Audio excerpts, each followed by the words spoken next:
Ano nang masama doon?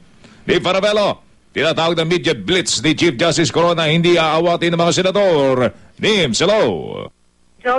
Joel, pinunaan ng mga senador ang kabi-kabilang pagpapa-interview ngayon ni Chief Justice Renato Corona pero hindi nila ito aawatin.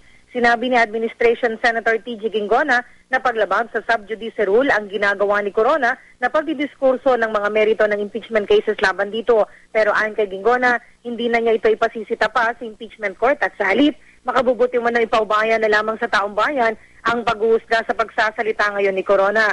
Din na Administration Senator Antonio Trillanes tulad ng mga abogado ng prosecution at mga abogado ni Corona, ang punong maestrado ngayon ang bumabaliwala sa sub judice rule. Pero ano man ang sabihin ni Corona, sinabi ni Trillanes na hindi ang media interviews ang kanilang pagbabatayan, kundi ang mga ebidensya at testimonyang inihahatag ng kampo ni Corona sa gitna ng impeachment trial. Nauna namang sinabi ni Senate President Juan Ponce Enrile na karapatan ni Corona na idepensa ang sarili sa harap ng publiko. Pero lahat ng sinasabi nito sa media interviews ay hindi under oath, kaya walang kabuluhan para sa impeachment court. Sa bahagi naman ni Senator Bongbong Marcos, kung patitikumin ani ang bibig ni Corona at ng mga abogado, gayon din dapat umano si Pangulong Noynoy na manoy nangako noon ay paubaya sa impeachment court ang paglilitis at paghahatol kay Corona pero hindi rin napapaawat sa pagkukomentaryo.